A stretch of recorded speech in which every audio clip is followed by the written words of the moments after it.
So this is Stephen Palmer, and I am with Karla J today at the Google offices downtown Manhattan. Today is August 22nd, 2018, and we're here to conduct an interview for the Stonewall Oral History Project. Karla, for the first 10 minutes or so, kind of a modified oral history, just giving your background, what year you were born, where, brothers, sisters, family setup, and maybe religious influences and friends, and then we'll bring that into sexual awareness and continue to the matter at hand. So if you will, please. Okay. I was born in Brooklyn in 1947. I have one brother, an older brother, who's 3.5 years older than I am. My parents were also born in Brooklyn, but my grandparents, 3 of my grandparents were immigrants. One from England, one from Russia, what was called Russia, but was actually now Ukraine, and the third was from Austria. And we grew up in Flatbush in Brooklyn, and I attended a public school.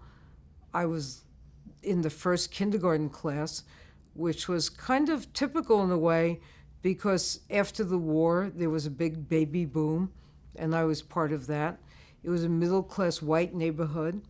It was Jewish, Catholic, Irish, and Italian Catholic. We did not have Protestants, really, many Protestants. And it was that kind of neighborhood. My family was Jewish, but they were not religious. We knew which holiday it was by what food came out on the table, but we really didn't practice any religion. My parents at one point, very briefly, I went for a week or two to a kind of a Saturday Hebrew school, but it didn't really work, so I didn't stick with that. The school was okay. I really didn't have a lot of friends. I remember I had one good friend. The neighborhood was okay. We played in the streets mostly. I used to play with the boys. I was a tomboy. I didn't play with the girls, which was probably why I don't remember having little girlfriends. I had one really good friend, as I said. We played out in the street. We played stickball. We played stoop ball. We mostly played in the street. We played touch football. And we used the sewer covers as everything. I mean, the sewer covers were the bases. They were the field goals for touch football. And we played in the street. There was a lot of fighting among the kids, but I didn't like to fight. So I tried to become a good runner. I liked to run away. If I had the choice, I ran, and I was pretty fast. And if someone caught me and forced me to fight, I would. I really didn't like to fight. So I grew up, and as I got older, the middle school I was supposed to go to was a little bit rough. And one day my mother was sitting and playing cards with her friends, and an older boy walked in, and he had a knife in his back. And we knew, and I don't know how we knew, if somebody stabbed you, don't take it out. So he walked in, he had a knife in his back, and all 4 of the women at the table fainted in unison. And he had been stabbed at the intermediate school, and so my parents started to try to get me into a private school. So I did go to a private school for high school. I went to an all-girls school, which was then called the Berkeley Institute. And I was lucky enough that my senior year, there was something called a Regents exam. And my parents had told me they could not afford to send me away to college. So I took this exam, which in those days had quite a bit of money attached to it. Later on, they divided that money up over everyone who went to college. But when I was a senior, if you won the Regents contest, your tuition was pretty much paid. So I went to Barnard for 4 years because of that. I was a French major. I was a Russian minor. I was dating some girls in high school. Not a lot. I dated boys as well. There was a lot of same-sex, very close friendship in the high school, but it was very frowned upon. I mean, the school was not formally religious, but we did have chapel twice a week. We had, I think the school was Episcopalian in those days. I mean, they had some kind of very Christian service twice a week that, I followed along. And they really were very homophobic in the way that all girls' schools are. There were 2 girls in my class who were very close. Maybe they were close friends, I don't know. And the principal of the high school called up their families and they asked, do your daughters come home at night? I mean, that kind of thing. It was that kind of school where people would interfere in that kind of business. And their mothers said, one of their mothers said, none of your business. And so then I went to college. And the first week in college, there was a story about 2 girls at Barnard who were in Reed Hall, and they were making out in their dorm room. And there was a guy across the street at Columbia who had binoculars. He saw them making out. They were expelled. And later on, when I was working on my memoir, I thought, well, maybe this story was apocrypha. Maybe people told this story to frighten people. But I went back to Barnard to speak at a lesbian and bisexual tea, because Barnard was women, but now has trans people, so it's changed. And I was told that, no, someone had known these women, and indeed they were expelled. So I was very frightened, and I became much more closeted than I was. I never went out without kind of makeup. I was well dressed. I found a boyfriend at Yale.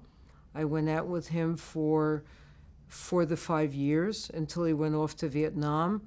We were still, at least in name, going out when he was in Vietnam. And then he was killed over there, and that was sort of the end. That was sadly the end of that. But I did look for women. Girls, we would have said back then. I hung out in the library in the HQ section of the Library of Congress, which is the books on sexuality. I had no luck. There were teachers, professors I thought were likely suspects. Everyone was very closeted. Kate Millett was there. Catherine R. Stimson was a professor there. Nobody was out. Everyone was very closeted. When I was there, The Group came out by Mary McCarthy, and it was a very prominent lesbian character. And the book circulated in an underlined copy of the book. And when that book came out, I remember going to some event, and somebody got up and said, look, if you want to write a book like Mary McCarthy's book, which took place at Vassar, please leave the name of the school out of it. They did not want a lesbian character in a book about Barnard. It was kind of funny because they've really changed since then. Mm-hmm. So they were homophobic. I have to say that the drinking age I went to college in 1964. I started Barnard. The drinking age was 18. So I went to the Village. I had found a book called The Grapevine by Jess Stern, and I found some other books that were supposedly guides to how to find a lesbian bar. And I really couldn't figure it out. So I went to the Village, and I would follow people.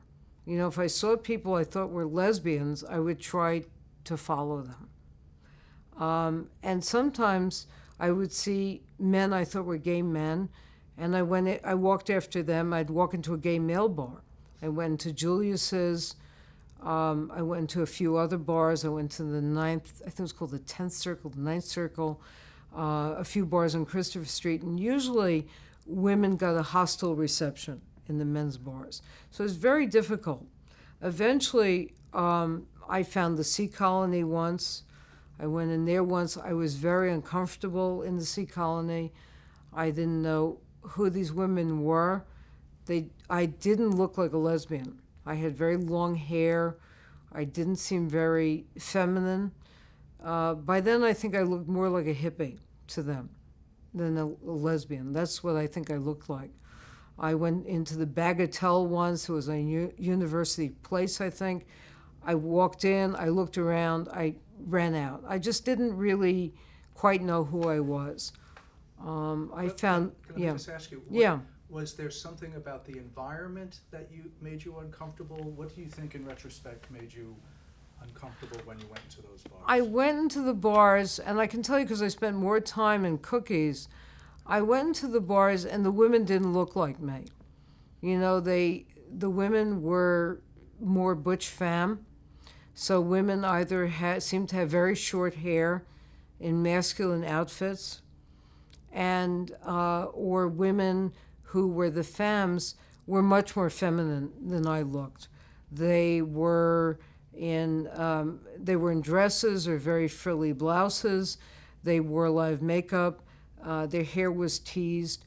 I went around and looked at the people in the bars, and I said, maybe I'm straight. I really didn't know who I was. And people would ask. People would say to me, are you butch or are you femme? And I would say, well, I'm butch on Monday, Wednesday, and Friday, and I'm a femme on Tuesday, Thursday, and Saturday, and Sunday I don't know. What day is it? And they'd walk away. And I don't blame them. They just I think I just freaked them out. Let me add something to this because it's interesting. Of other people your age, women your age, who I've interviewed, it's almost an exact description of, walking around in the village and seeing the old-fashioned butch femme and not feeling part of that and wondering, if they were gay at all. For a new generation, it just didn't seem like those old types were making sense to them anymore. It wasn't said at the time. Nobody was sitting down and saying, do you notice that, we're not like them? But that seems to be a common theme of a number of people, and some of them who that I've interviewed. Let me back up a little bit to childhood. I want to ask you, first, could you talk a little bit more about your one very good friend?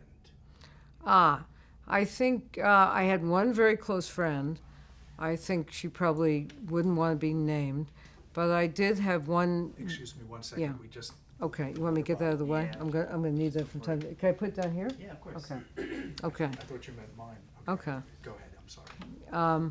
I did have one very close friend, and we were kind of inseparable. I met her in the Sandbox when I was 2 years old, and we instantly became friends. Her mother says that I went over to her and I kind of put sand on her or something, and her mother, with whom I remained close until her mother passed away, said that she knew from the time I was a little girl that I was a lesbian. It's kind of funny.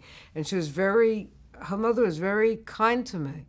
And so I used to spend a lot of time at her house. And when I grew up, there was a time in which my mother threw me out of the house. And my friend was away at college. She went, to live in a dorm at the sleepaway school. And her mother took me in. So I went to live with a friend's mother. So we were really close. It was kind of interesting because she'd come over to my house and she'd play with my dolls because my mother really, unfortunately, had this child that she didn't really want. She wanted a child, but it wasn't me. She wanted a child who was feminine and who would let her, be dressed up and like dolls. And every birthday, I got a doll for my birthday, and I didn't know what to do with them. I had a baby carriage. I'd take it out in the street. I'd throw the baby out of it. I'd get in it, take a nap. I was just not the right kid. My brother eventually would get the doll, pull its head off. Neither of us was the right kid for these baby dolls. But my friend, she really, she liked the dolls. She'd come over, she'd dress them up, and her mother just didn't have the money. She was a single parent to buy those kinds of things. So, it worked out really well. And we were very close. And she was a bit of, we kind of lived in the neighborhood, and she moved away about the third or fourth grade, and then she moved back to the neighborhood, and we stayed friends. We're not in touch now. It's mostly because of her husband. Her husband really, I think, really doesn't care for me, and there's nothing I can do to change that. It's really a shame.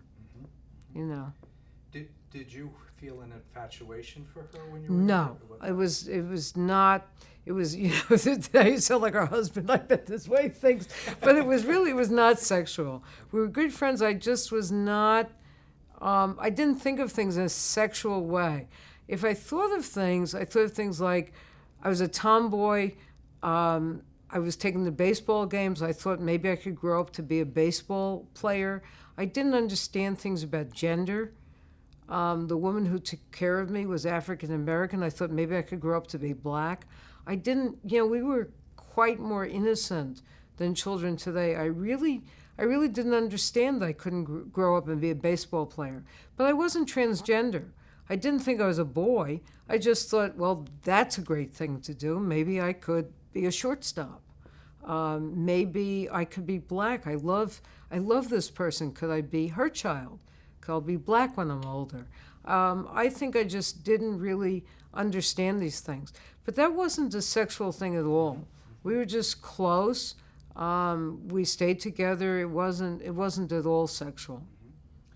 As the years go on, as you had young teenage years and so on, could you talk about your developing sense of sexuality and desire? I felt, I really felt more of an attraction to girls in high school. I realized that, this was really not a cool thing. There were girls who were very close. As I said, there were these two girls. We called them Laurel and Hardy. And they were inseparable. They wore ties. Somehow, it was a private school.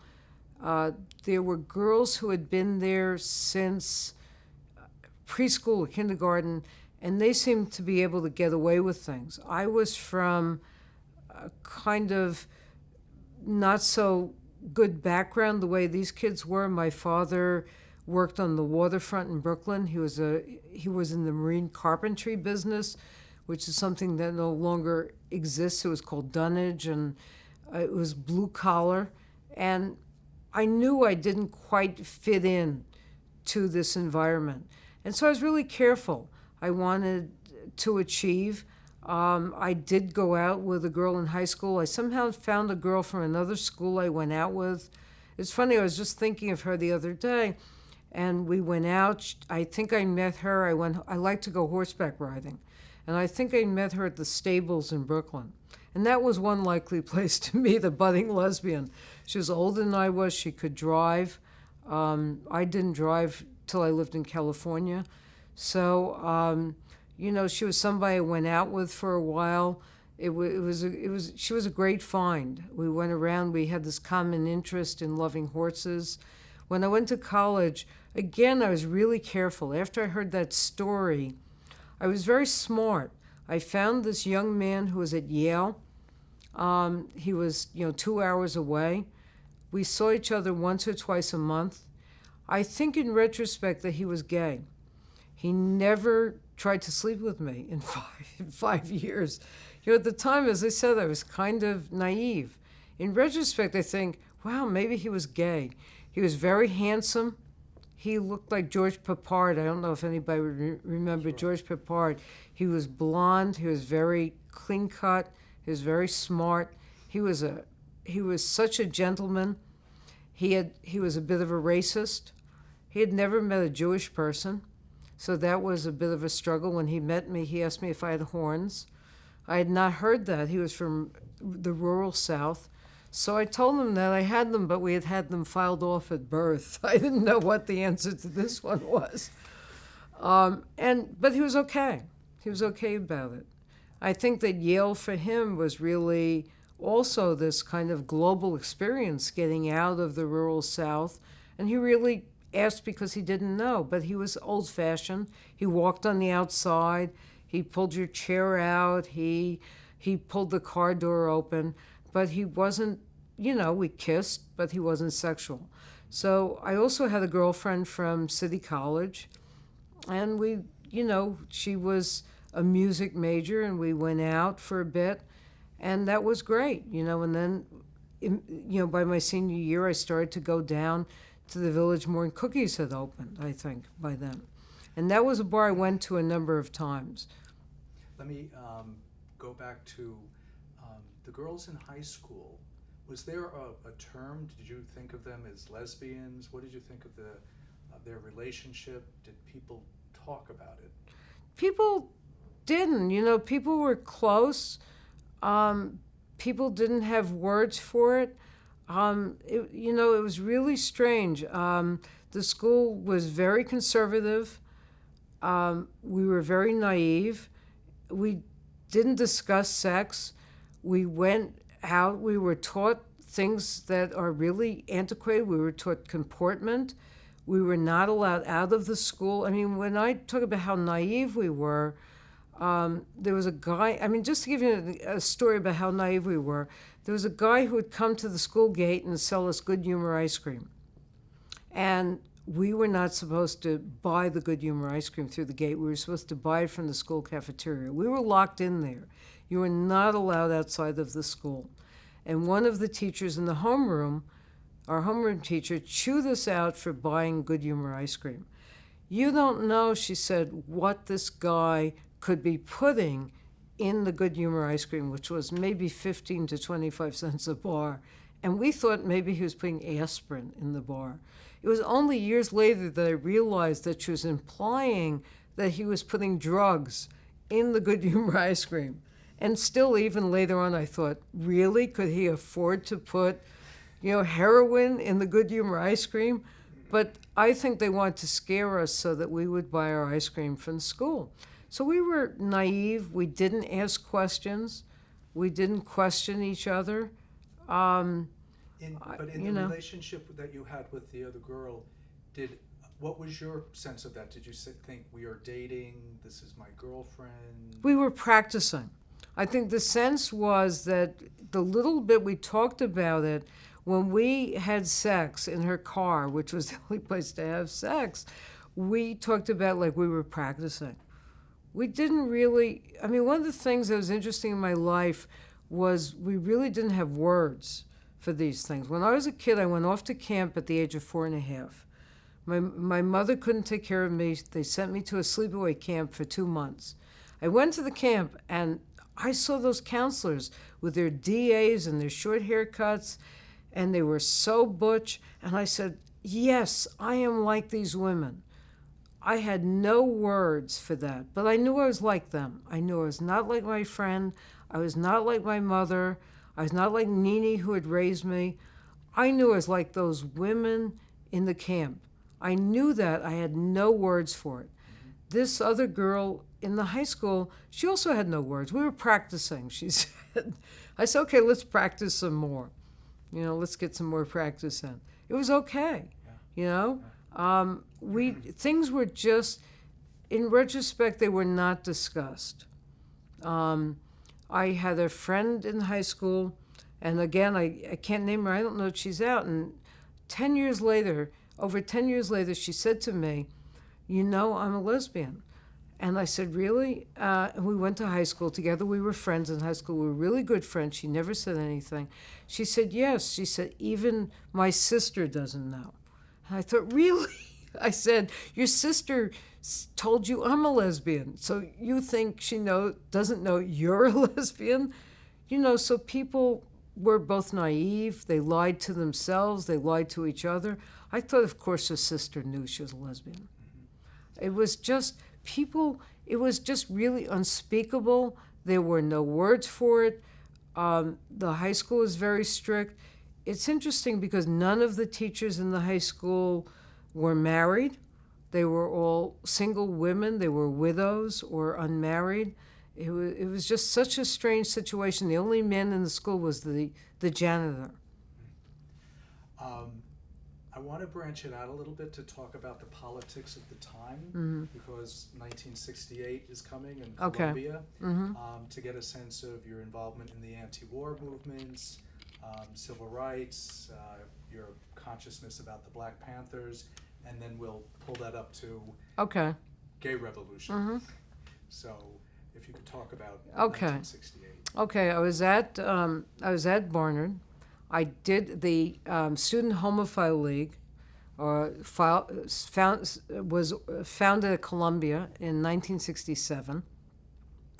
And it was interesting because that was the first student organization in the United States. And it was the subject of a lot of jokes, that if you were at Columbia, that's where the gay people were. And Barnard students did joke that the longer you were at Barnard, the better guys at Yale looked. I did go across the street. I went to a homophile meeting. Stephen Donaldson was there. Warren Johansson was there. I got to know him later. Stephen's real name was Robert Martin. People were using pseudonyms. I didn't realize that. There were only guys there. And I know there were, later on I found out some women were part of it. There were only men the night I went. And I thought, oh, it's a boys' club. So I never went back to that. I was not active in student politics. I had enough money to go to school. My mother had thrown me out of the house during my freshman year, so I never went home again. I moved into the dorms illegally for a year, and I needed to work a lot in order to go to school. It was not that common back then for students to work and go to college. So I found a lot of jobs by the hour, babysitting, renting myself out for psychological tests. I worked 2 jobs in the summer. I worked a day job and a job in the evening. I worked till 11 p.m. And so I never joined any student organization. So I was not involved in anything at Barnard. So in the spring of 1968 rolled around, I was rather surprised when on April 23rd, and I can remember it because it was Shakespeare's birthday, when the revolution sort of broke out in this campus and there was a student uprising. I was really taken aback, and I was a little bit kind of almost a little put off by it, because it was the spring of my my senior year. I wanted to graduate. I was short a class. I was taking an extra class. Some of those classes were at Columbia, and suddenly the buildings were occupied. And if you're a senior and you want to go to graduate school, you're thinking, oh my God, your first thought is, what am I going to do? How am I going to graduate? So things were totally in chaos for a few days. And then as it went on, we walked around the campuses. Nothing was happening really at Barnard. These classes did come to a halt. The classes I had met primarily in faculty apartments. And the classes at Columbia had a very large religion class. It just came to a stop. So it was one of these big lecture classes with maybe 200 students. So there was no way we were going to fit into that guy's house. So I walked around the campus a lot, and I became radicalized. I listened to the students. I helped making sandwiches. But I also realized that there was very little place for women in the student uprisings. The guys wanted to do the work. The women were supposed to be there to make the sandwiches, throw them through the windows into the occupied buildings. There were a few women in there, and to sleep with the guys in order to help them through the revolution. The Stokely Carmichael, who was in SNCC, most famously said, the only place for women in the revolution is prone. Now, he meant supine, but diction, aside, he really didn't see any role for women except for us to sleep with the guys. It was really, it was even stated in that way. But when the campus was taken over, I went to see what was happening. The tactical police force which was a military police force of the New York City Police Department. They had helmets, batons, horses. They went into the buildings and they dragged the students out down the steps. The students were bloodied. I wasn't in the building, but I was chased, across the campus and down Broadway a little bit by a police officer on a horse. People were kicked by the horses. People were beaten by the batons.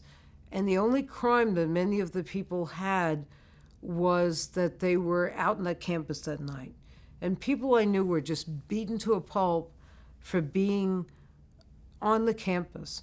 And people were unsympathetic. My father, who spoke for Middle America, I called him, I told him what happened. He said, well, what were they doing out on the campus that late at night? Because it was, in the middle of the night by the time we were all chased out down the street. And that's how people felt. What were you doing out that late? And it was a time when if I had visited my parents, they probably wouldn't have let me go out for a newspaper at 11 p.m. So people were unsympathetic to these rowdy, long-haired students.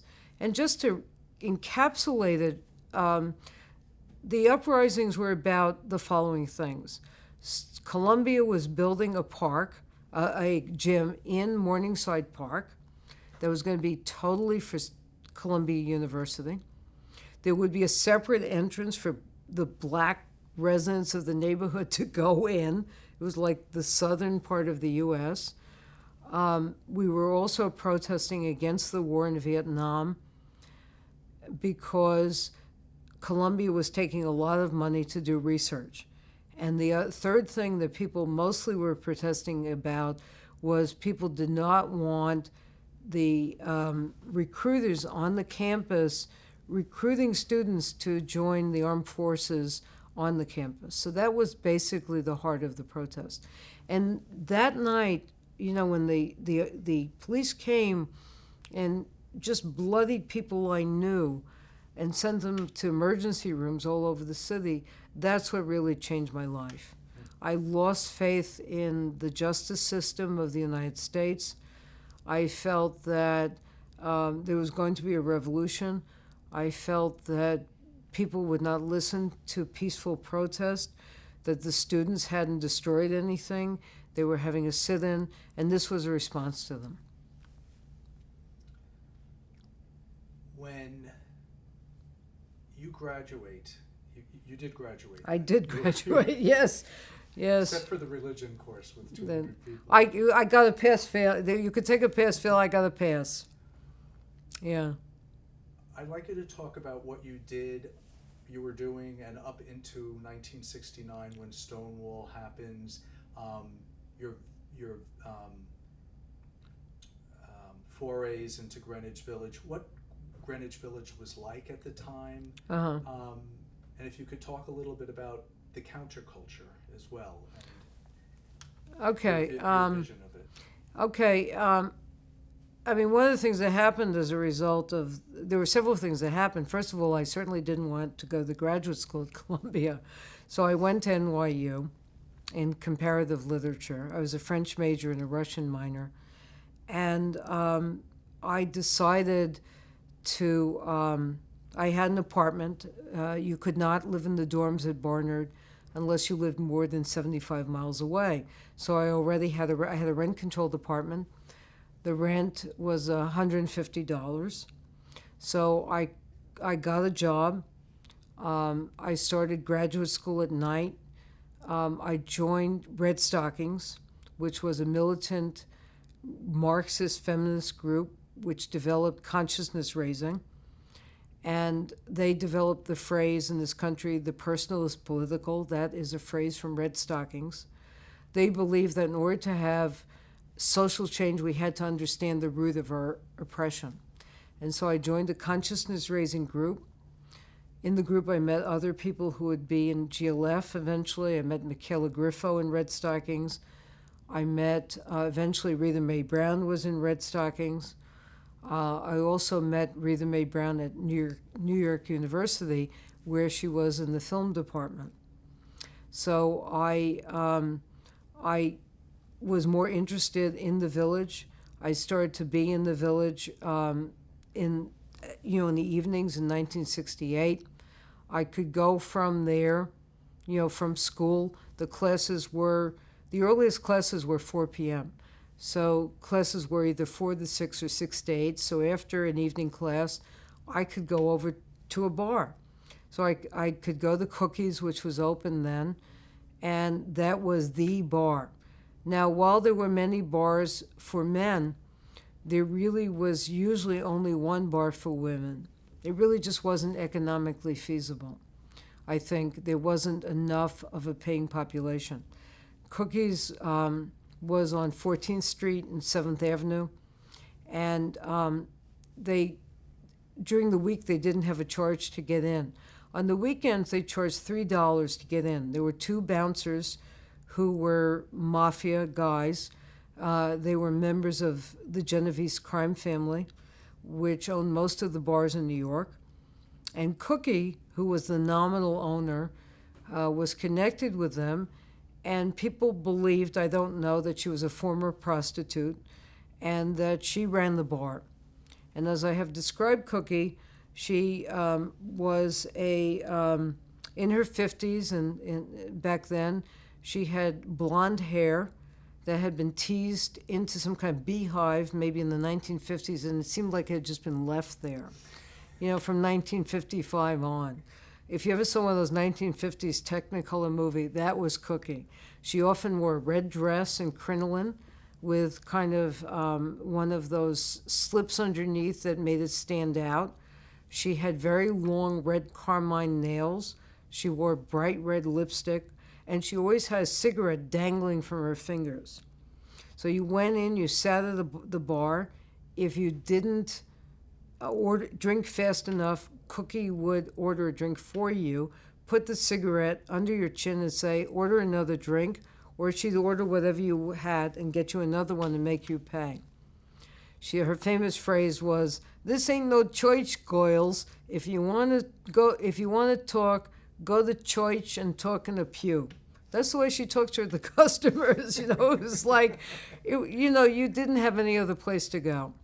You paid $3 at the front. There was a coat check on the left. There was a long bar on the right. There was like any other bar. There was the kind of zinc top. There was a mirror behind the bar. There were the levels of bottles, with the more expensive bottles at the top. I wasn't much of a drinker. My parents didn't drink much. I got a drink. I could try to make it last most of the evening. The worst part of Cookies was the bathroom. There were 2 stalls in the middle of the bar on the left, and there was a guard outside the bathroom, and they were single-seaters. And as you approached the bathroom, as you got to the front of the line, you were handed 2 sheets of toilet paper as you went into the single-seater.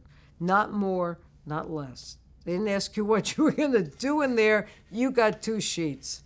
So it was just so humiliating that you went into this bathroom that never had toilet paper because you were a pervert, and if they let you go in by yourself, you might have sex in there. That was the philosophy behind Cookies. You go in there, you might have sex. So they patrolled the restrooms. The bar had this terrible liquor. It was watered down. Then in the back there was this little dance floor. It was not very big. There were tables around the dance floor. There was supposedly a kitchen. They did have a food license, but I'll tell you, I don't think I ever ate anything there. There was a door in the back that I don't know where it went. It was padlocked, and that worried me.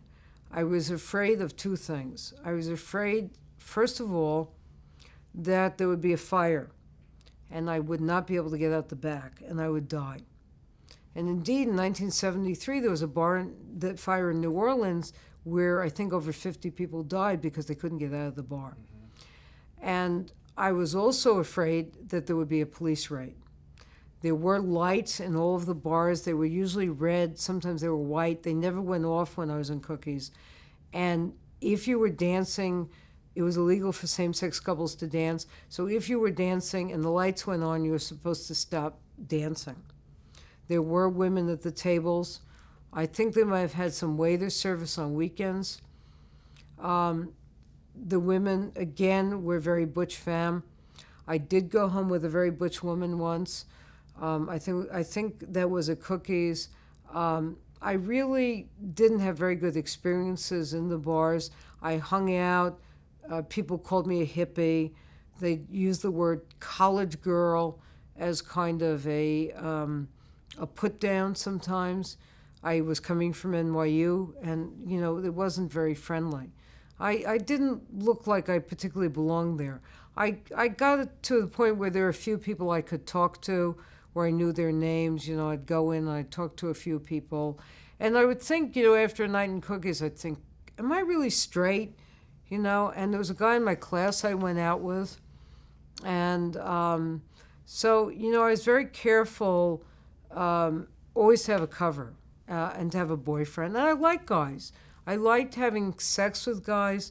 I just didn't feel particularly close to them. I had boyfriends. This guy that I met in graduate school, we did sleep together.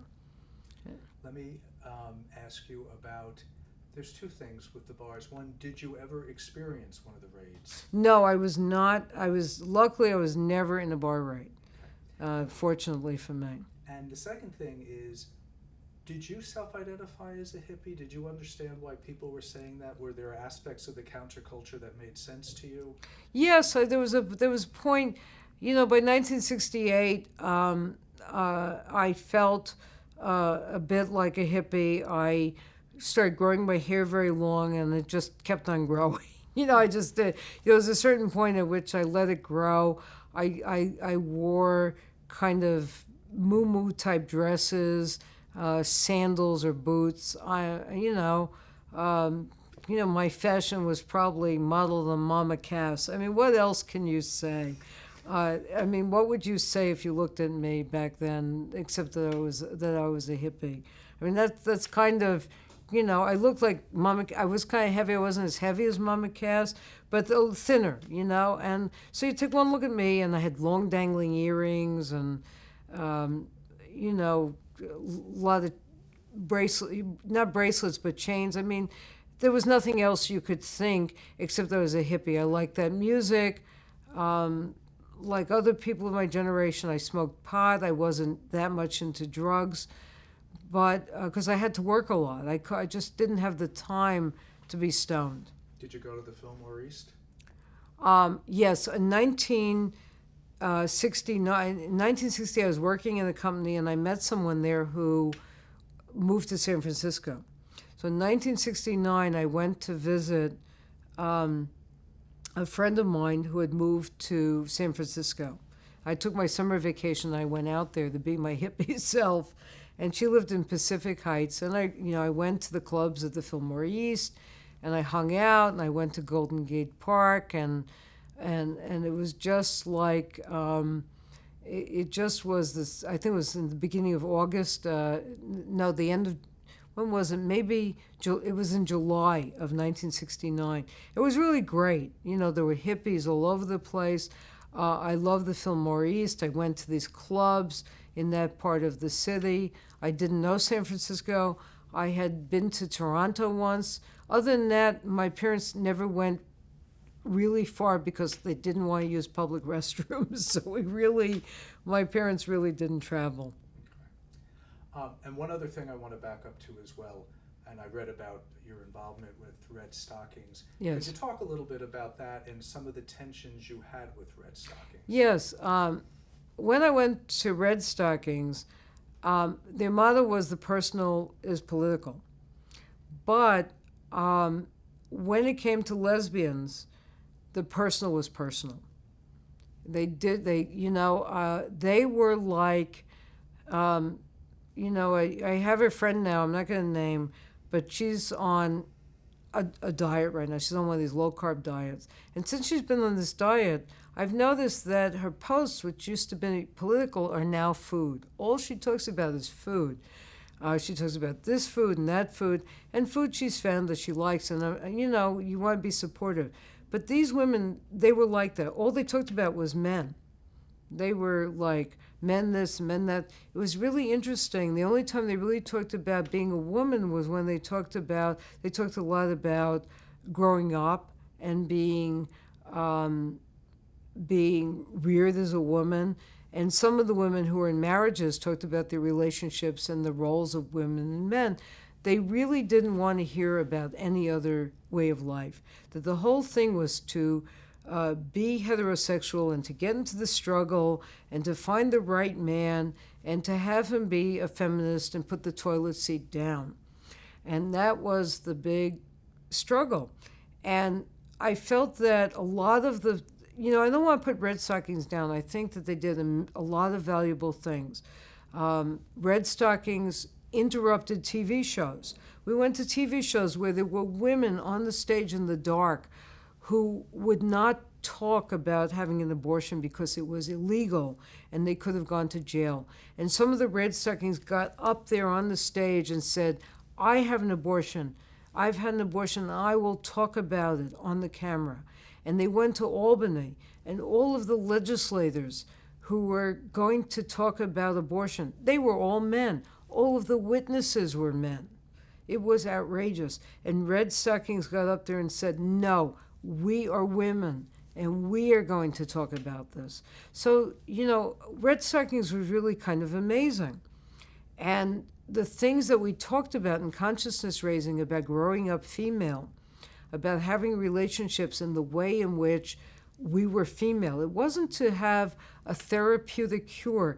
It was to find out what the common core of our oppression was, and then to find out what we could do about it. What was the politics of housework? What were the politics of marriage? And we talked about that, and we would write position papers on this. So Red Stockings was pretty amazing, but lesbianism was their blind spot, just as it was Betty Friedan's blind spot. And Rita Mae Brown came there and she really chewed them out. She said, look, I'm a lesbian, and that's it. And that was the first time when I saw Rita Mae Brown, and we had cells, and one person from each cell, one woman, went to the general meeting. And I was at that meeting, and when Rita Mae Brown came and chewed the other cell leaders out for being homophobic, that was the first time I saw a lesbian I thought looked like me. Mm-hmm. And I thought, wow, here's a lesbian, she's a feminist, this is great. I didn't know her, I didn't know who she was. This was really a different kind of experience. And there were people in my group, Michaela Griffith was in my group, we were closeted. We didn't know what to say to these women to be accepted. I was bisexual at the time, still. We wanted to fit in. We didn't want to be thrown out as women were thrown out of Now. Rita Mae Brown was thrown out of Now. She was their newsletter editor for being a lesbian. They fired her. It wasn't as if it was different in the women's movement from the straight world. So this was really a problem. And that's why, when the Gay Liberation Front came along, I was really ready to, in some ways, move along. So let's back up a little bit before the Gay Liberation Front starts and talk about Stonewall and what your consciousness was or wasn't, since I've read the book, at the time, and your viewpoint of the way you viewed Stonewall in the larger history. At the time? Yeah. Okay. For me, Stonewall was inevitable. And if it hadn't been Stonewall, it certainly would have been another bar in another city. People have forgotten that there were riots and resistance at bars as early as the 1930s by lesbians in Buffalo. And that in the mid-1960s, that Morris Kite and others had sit-ins and other events at Barney's Beanery in Los Angeles, and the trans people had resisted at Compton's Cafeteria in San Francisco in 1967. And that Stonewall and Dick Leach, who just recently passed away, that he had a sip-in at Julius's in, I think it was 1965 perhaps. So there were these events that had happened, that there were many acts of resistance, many lesbians, gay men, and transgendered people who had been arrested prior to Stonewall. The bar raids were rather commonplace, but the thing that had changed was the fact that there were these other movements. There had been the uprisings at Columbia. There was the war in Vietnam, the peace movement, which I was part of, the feminist movement, the civil rights movement. It was that Rosa Parks had stood up on that bus, and she lived to talk about it. And the other people had stood up and lived or not lived. That one of the transformative experiences in my life was going to hear Malcolm X talk at Barnard. And he talked about his pain at, what he'd grown up. He was just starting to reach out to white people. It was in February, I think, of 1968. And 2 weeks later, he was assassinated. I couldn't believe it. I was just like, that was one of the transformative experiences. He was such a powerful speaker. I thought, this is just incredible that this could happen to this person I had heard speak, that I had spoken to a little bit in a crowd of, what we would have called ourselves girls in 1968, crowded around Malcolm X. That was the world. And Stonewall could not have happened, to use this terrible double negative. There was no more tolerance anymore for the police coming in for their piece of the action, which was how that was perceived, whether or not that is historically the truth. And there are many other historical interpretations of what was going on that night. But it had to have happened. And if it wasn't Stonewall, it would have been something else. It really, and Stonewall isn't, for me, the important thing, because it really is the commemoration of Stonewall that makes us remember that particular bar raid. It was neither the beginning of bar raids or the end of bar raids. What was your first consciousness that Stonewall had happened? I heard about it. I did not have, I bill myself as the only lesbian or gay man or transgender person who was not at Stonewall. I just, I didn't have a date that night. It was Friday night. I was probably at the Thalia, which was a movie theater where for 50 cents you could watch some foreign movie. And usually every Friday night I went to the Thalia. That was my Friday night out. It was certainly cheaper than going to Cookies, which was $3 and one watered down drink for that. So the next morning, I heard about it on WBAI radio. I'm pretty sure that's where I heard about it. I did not own a television until, well more than 10 years later. I did not have a television. So I heard about it on Pacifica Radio, and I said, wow, there was the riot. But I didn't think very much of it. I thought that there was a riot. It was hot. I thought, what I heard about gay men, I thought, well, the 4th of July is coming. They'll all go off to Fire Island next week for the 4th of July, and that will be that. I really didn't see anything. I didn't think there was any significance to it.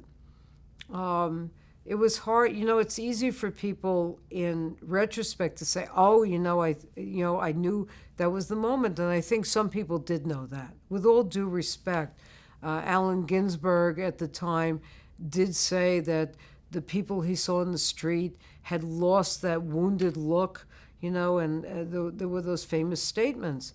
But I didn't have that perspective. I thought it was another bar raid. People heard about bar raids. I didn't think they would end. In fact, they did not end with the Stonewall. So I thought they were just going to go on with business as usual. I heard about it, I read about it in the Times. When I heard they were still going on, I went down there a couple of days later. I went down there probably on Sunday night to see what was happening. It was covered quite extensively on BAI, in the New York Times, and in the Village Voice, which only came out once a week, so that was a bit later. And I went down there, but when I went down, I got out at Christopher Street on 7th Avenue, and there are 5 streets that come together there. And I went across the street, and there were the police barricades, police horses, we used to call them, these blue barricades. And there were police cars on the inside. There were people milling around. When I saw that there were a lot of tactical police force people milling around, I said, oh no, I've been here, I've done that. I looked around. I saw the sign in the window. I went different places to get a different view. I saw a sign from Mattachine telling people to go home and quiet down. And I did go home, mostly not because of the Mattachine sign, but because I really didn't want to get my head smashed. Why do you think Mattachine had that sign up, asking gay people to behave, or whatever that one-liner was? Yeah, go home and behave yourself. I think that Mattachine and Daughters of Bilitis, and I did go to Daughters of Bilitis too, and I felt that group, when I went there, and a friend of mine became the president, that they seemed a bit older for me. That I wish I had met some younger women there. But their philosophy was that the way to liberation was to fit in, to wear a dress or a skirt if you were a woman, to dress in a suit and tie if you were a man, and to be very well behaved, to work hard, to protest for your civil rights at the Liberty Bell and other places.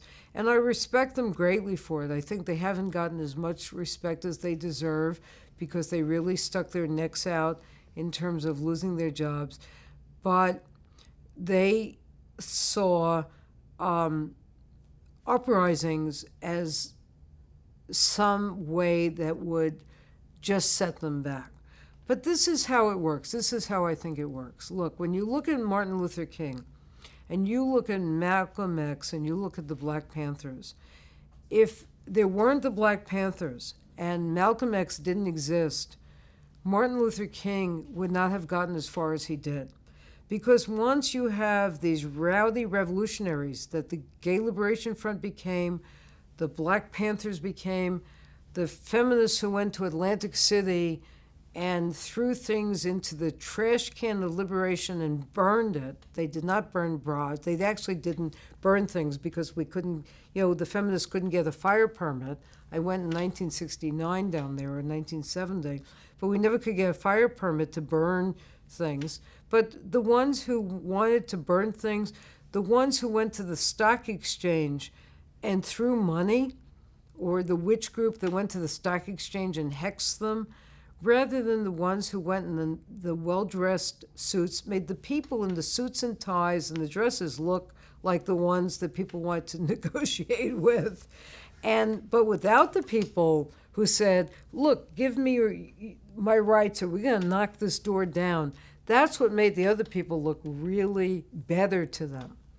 It made them look like they should negotiate with the people who were in Mattachine. And recently, there was an article in Gay City News that suggested, I think it actually stated, that Dick Leach told the police about a GLF protest because he wanted the police to work with him. And if he did that, I think it really tarnishes his entire reputation, that he ratted out a demonstration that he thought was going to take place, but which I don't remember ever actually taking place at the Continental Baths. That was not a place I hung out. I was not a woman who went to the baths. That was for Bette Midler, yeah. So that's the way progress works in this is my opinion. that if it isn't for the radical avant-garde, that we're not going to have peaceful change. And I think today the fact that people are taking back to the streets, that is the right way to go. You know, people have to be, go into the streets. I don't believe in violence, and I never have. I've never destroyed anything. I've never even, I've never burnt anything. I've never destroyed a single piece of anything. I'm a pacifist. But, I certainly understand the impulse, but I think you have to take to the street, and people have to think that maybe you will if they don't give you your rights. Talk about your participation, your interaction with the GLF, the early days, and how you fit into the group. I heard about the Gay Liberation Front. I heard about the meeting in July. And then I was not at the first meeting. And then I heard that they were going to meet. It was at the very end of July or the beginning of August. They started to have open meetings at the Alternative University, which was on the second floor of 6th Avenue and 14th Street. It was kind of a Marxist university where the paper shredder was a rat. I mean, that's how things worked in those days. So I went to the meeting, and it was a little bit chaotic, but what I liked about the Gay Liberation Front was that the women who were there were kind of like me. Some of the women. There were women who seemed like the women in Cookies, and that was fine. I didn't dislike the women in Cookies. It was just that they didn't find me attractive. They didn't speak to me as if I was a person.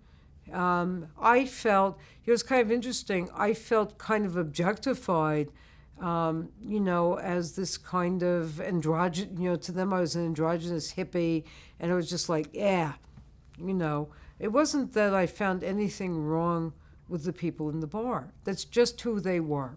But the people at the GLF, I found them more like me. They were interested in social change. They were interested in a revolution.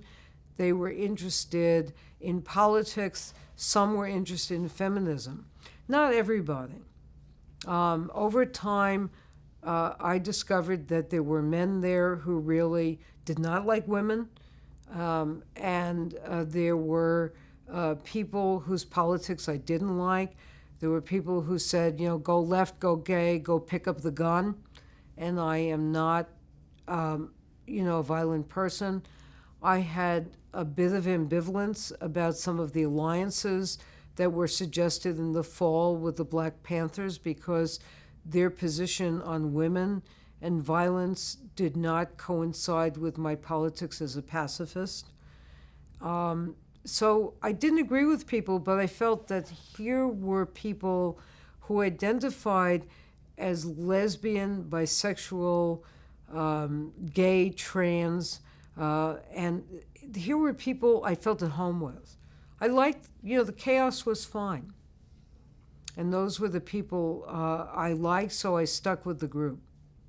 Can you talk about some of the actions you did, or a ZAP in particular, and who was targeted and what you were looking at? Okay, in September of 1969, one of the actions of the GLF was to go to the Village Voice because no newspaper at the time would use the word gay.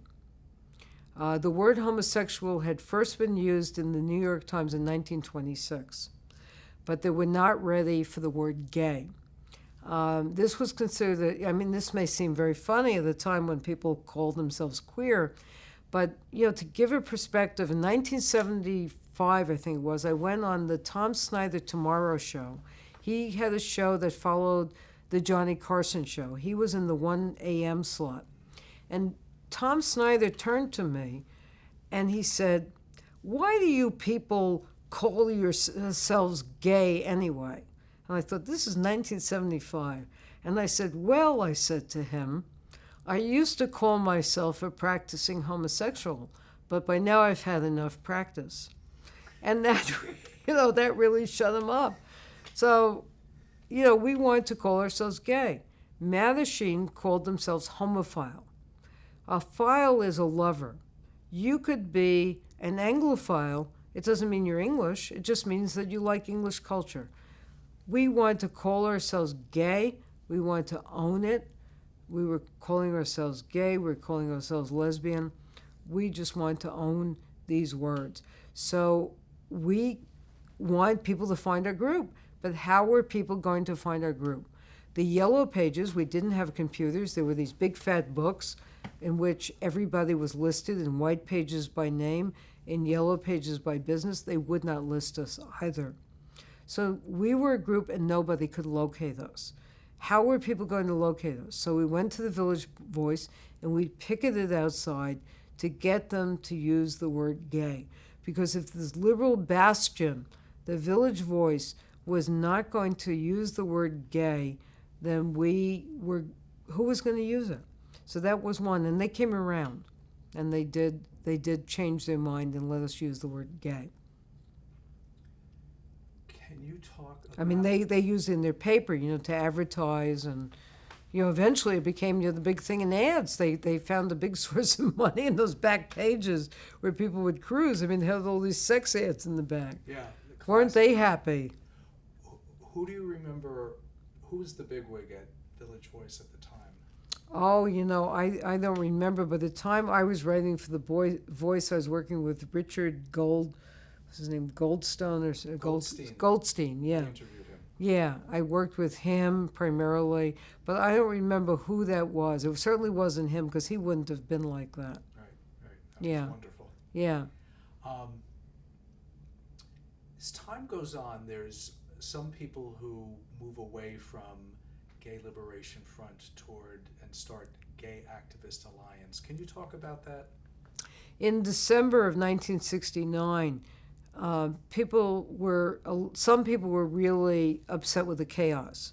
And this is what I mean by chaos. We had, in the fall of 1969, we moved to the Church of the Holy Apostle, which was on West 27th Street to meet, and it was a church basement.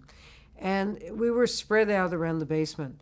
And part of the chaos was that some of the guys who had louder voices could speak, and the women who were quieter couldn't get a word in, and people would interrupt each other, and some people had very long rants. They could be very long-winded, and people had an axe to grind. This was what they wanted, and they would go back and forth. And there were two basic divisions. There was kind of an Aquarius cell that thought we should have dances, and they organized dances for the Gay Liberation Front. And there was a political group, mostly Red Butterfly and other groups, that thought we should be more political and we should align ourselves with groups like the Venceremos Brigade, the Young Lords, the Black Panthers, and other political groups, and that we should develop more of a political ideology. So these kinds of groups were always clashing. And then there were people like Sylvia Rivera and Marcia Johnson. Now, Marcia was kind of quiet, but Sylvia was very outspoken, and she could get in there and talk about, her life as she called herself a street transvestite. And she also tended to drink in those days, and she could get up there and just lambast everyone. So it was pretty chaotic, and not a lot was getting done. So people got fed up with that. In December of 1969, some of the people, Jim Owls, Morty Manfred, I'm trying to think of some of the other people, Arnie Kentrowitz was eventually with them.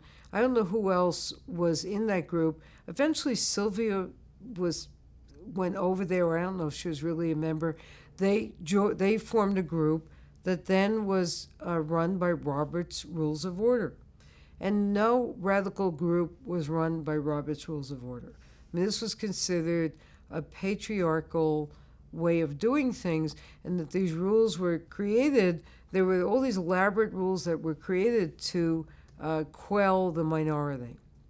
And having spent over 40 years in academia, I can tell you, knowing Robert's Rules of Order quite well, that the more you know them, they really can be a tool of repression.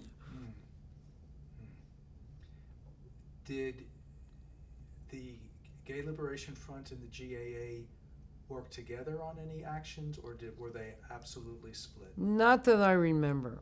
I think that members of GAA probably came to the GLF dances, and that some members of GAA probably cooperated with some members of the GLF in forming the first march. And certainly they were probably in that first march. So there was a certain level of having the same interest. But one of the things about, being LGBTQ, I mean, one of the things that's really different about being that or being a feminist is we grew up in these separate households, in separate ethnicities, in separate races, in separate classes. And, one of the things like going to a lesbian bar, we don't have necessarily anything in common with other people in the room. All we have in common with other people in a big room of people is we desire people of the same sexual orientation, and that the people out there who hate us hate all of us the same way. But it's interesting because other than that, we actually do not have a common core of oppression, except that we are hated and killed and shot and beaten up because of the same fear and hatred of us. And that's what's interesting about us. The fact that we can work together at all as a group is somewhat of a miracle. If you're an Italian-American group, you all grew up as Italian-Americans. So when you go to a Columbus Day group, it's no big surprise, what the food is going to be, who's going to be there, what your organization is going to be like. Just like if I go to a bar mitzvah, I kind of have a clue what's going to happen, even though my family was not religious. We went to bar mitzvahs. So the thing about being in our situation is we really didn't, and even to this day, we don't have this common core of oppression that Red Stockings was talking about. And it makes organization quite difficult. For you, retrospectively, the philosophy of the Gay Liberation Front for there to be sort of a world revolution where all oppressed people are no longer oppressed. Yes. And Gay Activist Alliance, which was let's just focus on gay rights only. Mm-hmm. Let's minimize this. Yeah. How do you feel about those two differing? Between gay rights and between the GAA and the GLFs. I think that what never appealed to me about GAA, and the big difference between GAA and GLF, is the Gay Activist Alliance was the first single-focus organization.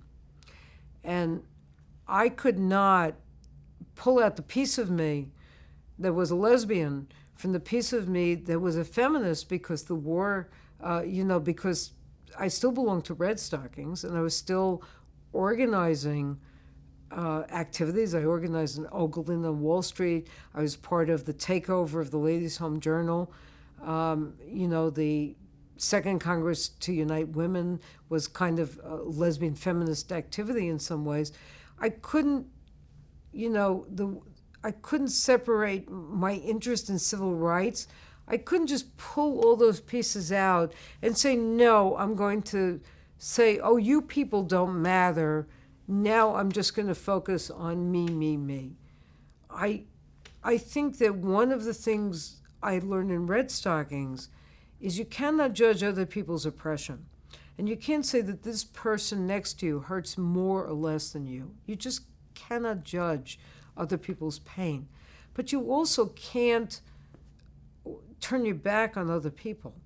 You have to try to help the person who is at the bottom here of the totem pole. Like in Red Stockings, we tried to help the workers who worked at the telephone company, who were the telephone operators, because there was a job that was done almost completely by women, and they hired a lot of African American women, which many companies at the time didn't do. I couldn't go with a group like Gay Activist Alliance, even though they were working for me as a lesbian, to get my civil rights. We all needed our rights. And since I felt that a revolution might happen, I did not want us to wind up like the people in Cuba, because we knew that in Cuba, after the revolution, that gay men in particular, but some lesbians also, wound up in, quote, re-education camps, which were like concentration camps. And we knew, as we rediscovered our history, that people had been put in concentration camps in Germany for being queer. So we did not want to wind up in some camp because we were queer. If this revolution came, we needed the left to see that we were there, and the only way to do that was to see that, for them to see that we were part of this revolution with them, that we were walking along with them, arm in arm, and we cared about them, and we hoped that they would care about us. And in fact, at some point, Huey Newton even said that the gays were the true revolutionary, that they were the purest revolutionaries, you know, and there was this kind of friction and, you know, and joining as things went on with other groups. But I could not join a group like the Gay Activists Alliance. I don't think they were wrong. I think that they became the way that gay organizations went. They professionalized, they paid people to be the head of organizations. They eventually, you know, led to the National Gay and Lesbian Task Force, and eventually down the road to things like HRC, and they lobbied. But, you know, this is what I think, and I think, unfortunately, we're back. You know, the history is more, unfortunately, a little bit like a wheel than a straight course. You know, that one of the things that we used to say is the people in power protect themselves, and that's what they do. And the Supreme Court of this country, their first rule is to protect property and to protect the white men who own the property. And that if you put your trust in that kind of a system, that you will find that as that system changes, and we're one, you know, as I sit here, we are one Supreme Court justice away from possibly losing everything. So if you put your faith in that system, that's a very tenuous system. If you put your faith in creating social change that is very profound, in changing the way that men and women are raised, in the way that men and women view being queer, if you create a queer culture, if you create music and art and dance and literature, that those are things that no matter what happens can never be taken away from you. And I felt very passionately about creating a world that could not be undone. That, you know, if there was a Fahrenheit 451, that they could never go into every home and burn the book I came out with in 1972, that they would never find every copy. But they could go and arrest all the heads of GAA, and that would be the end of that. And so I threw my lot in with a more revolutionary group. I mean, I hoped there would be this social upheaval. I hoped it would be peaceful. I could not myself ever pick up a gun. You know, I've never shot a gun in my life. I could never do it. I don't think I could. I've thought about it. You know, what am I going to do? Can I defend myself? But no, I did study karate to defend myself, but I just don't believe in that. I really don't believe. I think that violence only begets violence. So I really believed in the Gay Liberation Front. Wow. That was me, you know. That was wonderful. That's an amazing summation. Yeah. So I can point you to, I know two other people who were alive they're both women, aside from Troy Perry. But everybody out there died, which is, you know, it's kind of sad. I think we have, they're on the narrator's list, but let me just... You know, Troy Perry is, I mean, the other people I know who were in the GLF who are still alive are Delwan, who you may or may not have. I know she's alive out there. And this woman I'm in the poster with, I've gotten back in touch with her because I wrote about that poster, and her name is Cherie Matisse. And I got back in touch. She's in Vegas. Vegas. Yeah. So, you know, and it's really weird because, you know, I actually wrote out there to see what they're doing for the 50th, but everybody's dead. kind of strange. Yeah. Are we ready? Yeah. We are rolling. We're rolling. Yeah. Okay. I'd like you to talk about the days leading up to the first march, the organization of that, and what the march was like. Well, the idea for the march, for the first Pride March, came up as early as the fall of 1969. But the organizing of that really, there was a meeting in Philadelphia in November, which I was not part of, to discuss having a commemorative march. And it was called the I think it was called something like the Christopher Street Liberation Day March. And it had nothing to do with the word Stonewall in it.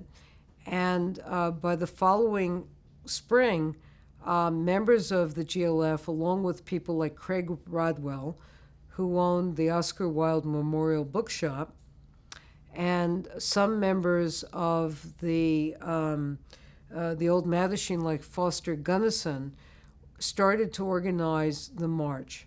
There were a number of GLF members, I think Ellen Broidy, Martha Shelley, I think Brenda Howard, who passed away, was one of the people who helped organize that.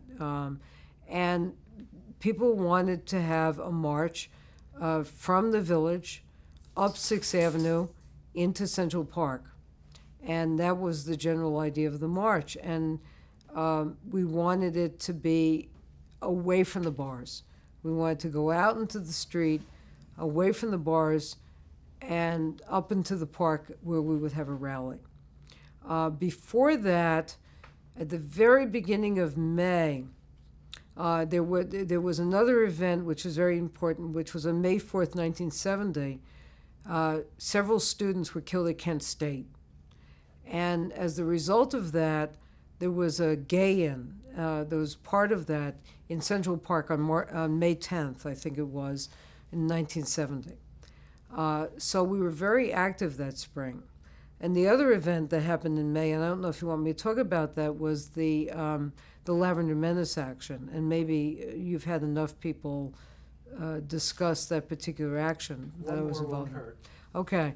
The two things that the lesbians were particularly involved in the GLF was when I was in February of 1970, beginning in January, because of this chaos and because of people going off to join the Gay Activist Alliance, the following month, people decided in the GLF that we would have a chair. And we decided that we would draw a name out of a hat. And the person whose name it was would be the chair for a month.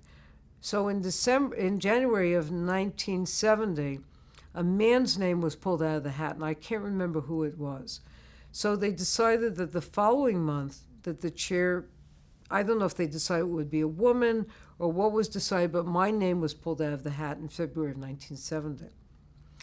So when I became the chair, I did a few things. I got to see the treasury of the Gay Liberation Front. We had had a number of dances at Alternative University every month, and we would charge a little bit at the door, and we would ask for a donation for drinks, because it was illegal to sell alcohol without a license. So we would ask people to donate money for a beer or a soda.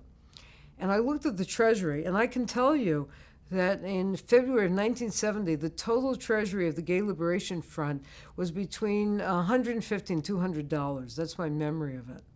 And it was enough for us to rent Alternative University, for an evening, and to give them, we were getting by on a month by month. We had these dances thinking that people would join the GLF, but really people just came to dance, and very few people came to the GLF afterwards. The dances were absolutely packed.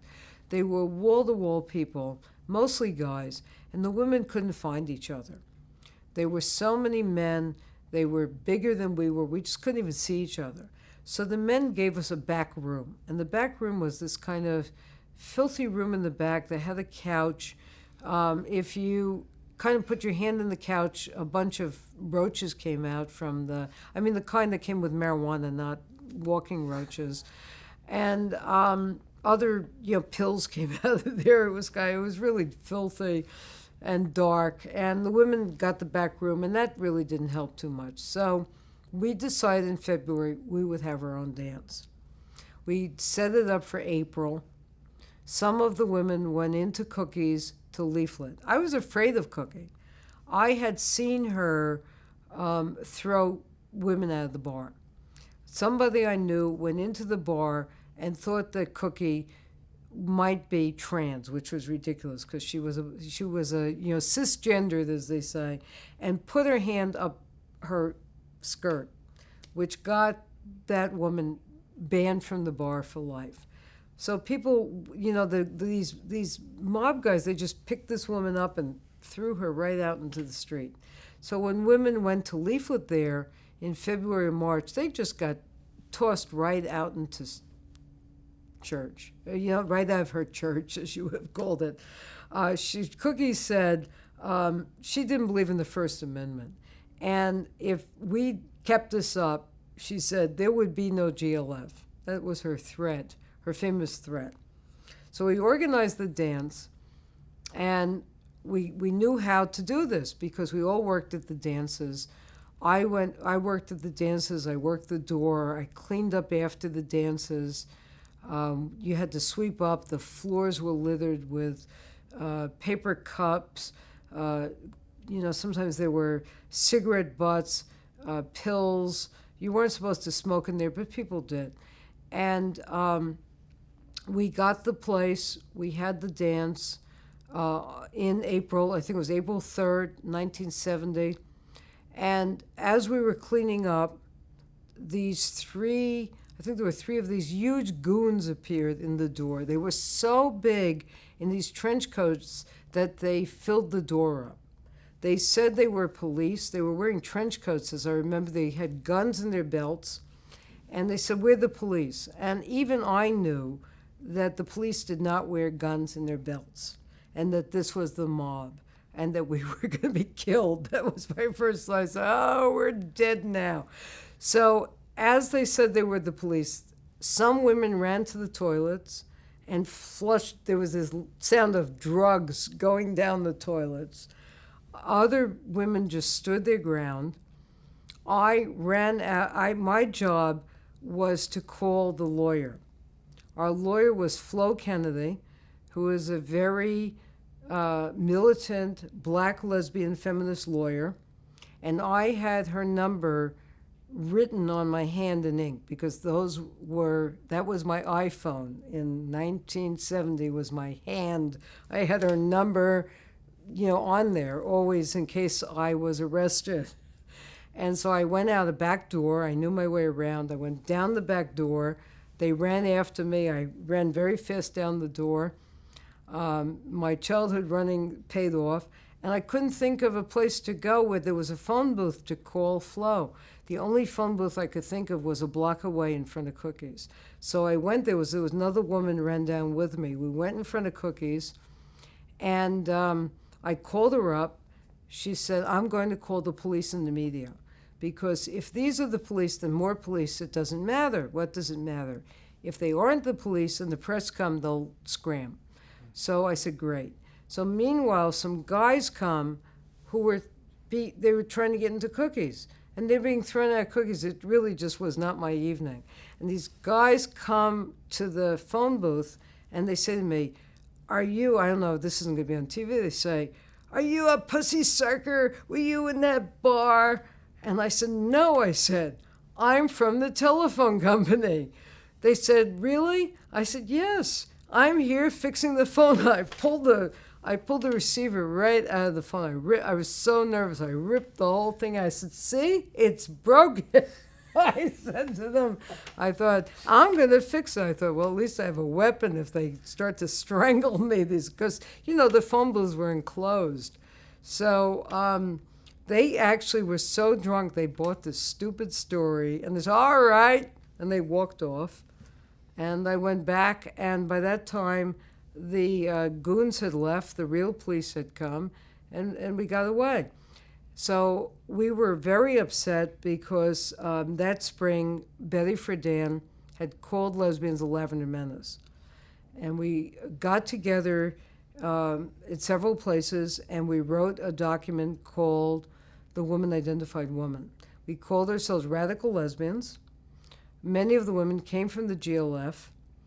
The Woman Identified Woman, which was our manifesto, was really the first document which was really written by a group. If anyone gets credit for it, Artemis March really wrote the major part of this.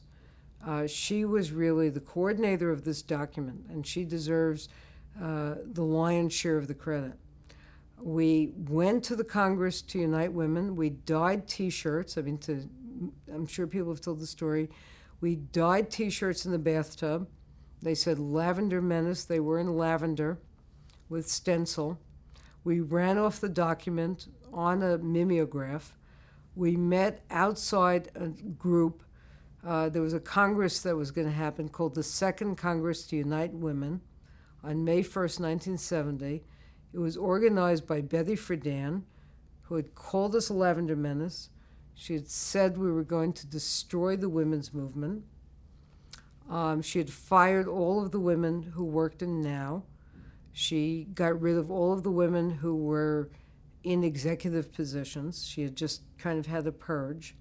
And in addition to that, on, I think it was maybe March 16th, I think it was, in the New York Times magazine section, Susan Brown Miller, in a long piece about the women's movement, had called us a lavender herring, a group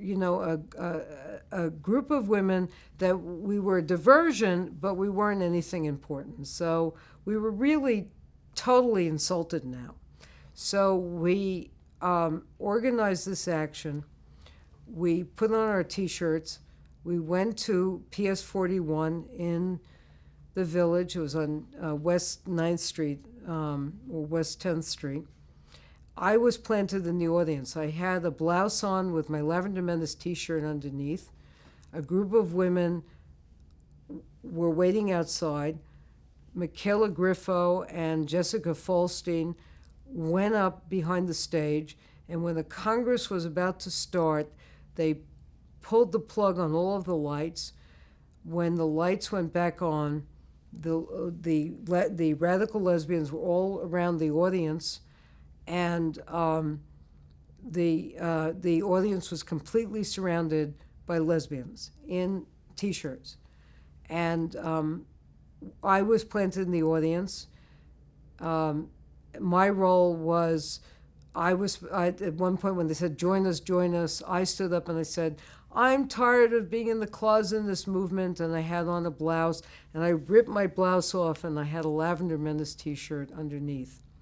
The women in the aisles with signs like, take a lesbian to lunch, we are your worst enemy, your best nightmare, your worst nightmare, your best fantasy here, join us.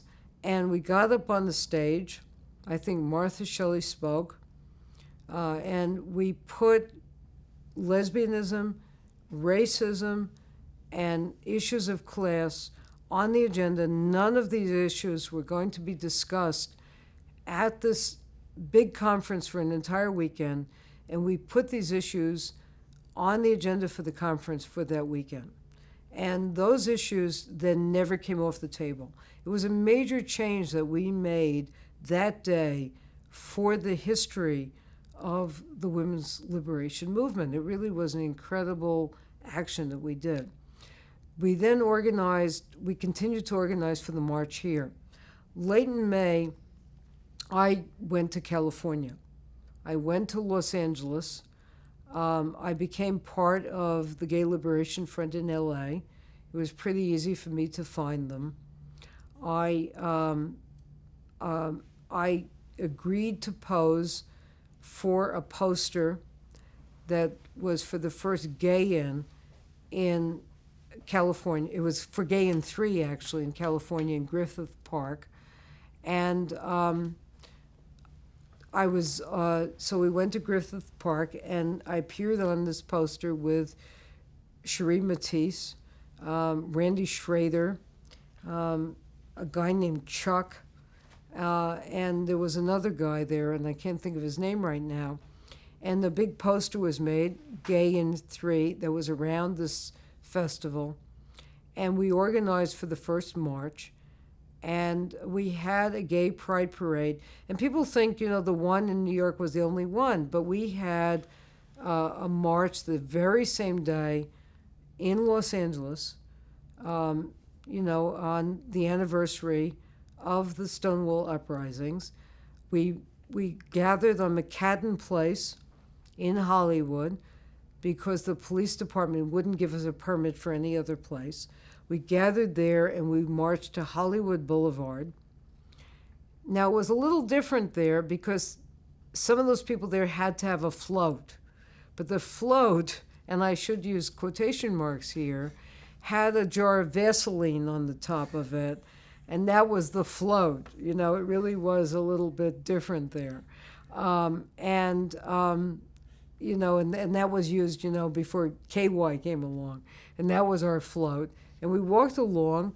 There weren't that many people on the sidelines. And we had this big, it wasn't that big. I mean, there were just a few thousand people who marched. We walked along. It was a beautiful day. I think one or two things were thrown, but not many. People were a little bit more stunned than anything else. And then we had a gay-in we had the gay-in, it was another event. And then after that, we had a sit-in for a week after that at the Federal Building in Los Angeles. And I was part of that sit-in, and that was really hard. It was hard. I think back, I don't know how I did it. We had the sit-in. We stayed out there day and night. People brought us food. Remember, people didn't have TVs. I didn't even know anybody who owned, a portable radio. People brought a few portable radios. Troy Perry went home and took showers. The rest of us were stuck out there on the steps of the Federal Building. It was really, we were hoping to get our civil rights. People were married in this fake marriage ceremony. I remember that. A friend of mine, Ralph Schaefer, told everyone's astrology and did their tarot readings. He was a famous astrologer. Unfortunately, not that long afterward, a gay thrift shop was opened in Hollywood to raise money for gay liberation, and someone came in with a shotgun and blew his head off.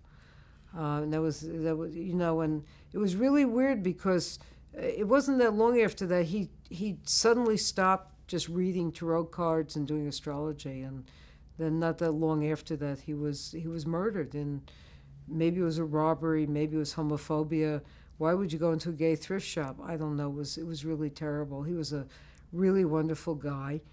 And I remember him doing that because he was just the most amazing fortune teller. I don't know how he did it.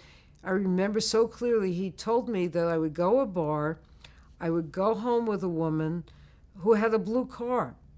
And, I went home with a person, and I thought, well, the car was black, and And the next day, the sun went up and the car was blue. It was so strange. I thought, the kind of detail that he had, I thought that was really weird.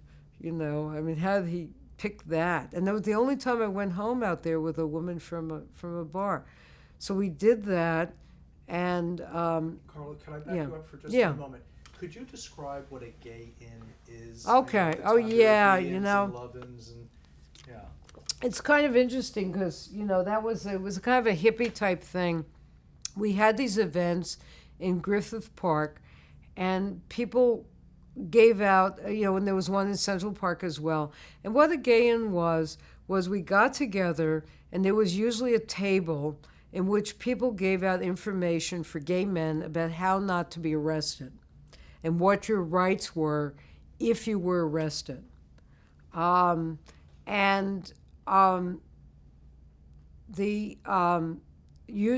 was usually a little card. And this is what you do. Don't do this, do that. Because, lesbians generally didn't have, very rarely have lesbians had sex in public. So they gave out this information. There would be things like face painting. We would paint balloons. There was usually like a lot of pot involved. There were watermelons that were spiked with alcohol usually. Sometimes people put LSD in watermelons too. I never ate watermelons at public events because you just never knew what was in the watermelon. It could be rum, but it could be some drug that you had no idea what was in there. So people danced. They danced around. They made fun of police who came by. It was kind of, they registered people to vote. The Peace and Freedom Party had a table in California and tried to register people to vote. So that's what happened at those things. They were a little bit political, and kind of the philosophy was you'd have a fun event, and you try to lure people into these fun events, and then you try to do something good for them. You try to get them to register the vote. You try to get them to be aware that they could be busted in Griffith Park for having sex in the bathroom. The bathroom there was a kind of notorious gay male hangout, and the police often entrapped gay men in that toilet. That's why we had it there. So those were some of the events that we had out there. And they also had dances and things like that. What happened to the Gay Liberation Front? Out there? In general. Well, people fought, people got mad, they left. In California, by the time I went back in 1971, there was a separate Gay Liberation Front in Venice, which was Cherie Matisse, Sandy Blixton, a lot of other local people who lived in Venice.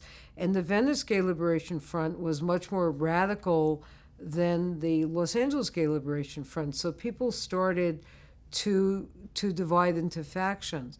The Venice Gay Liberation Front, there was a lot of cooperation, say, with the Black Panthers out there, because Sandy Blixton had a lot of ties with the Black Panthers, and he's dead, so I can now say with the Symbionese Liberation Army. He was just a very, he's one of these characters who had a lot of connections to these radical organizations, and there were times where he himself would just kind of disappear for months or so and go kind of underground because he had all these dodgy connections. So, he was too radical for these groups. The people in the mainstream group in LA, Morris Kite, Jim Kepner, I'm trying to think of, it was mostly guys who were out there. They were older in LA. They were Morris, and Troy. They were all kind of a little bit more into being orderly and in control. So the radicals split away from them. The women left.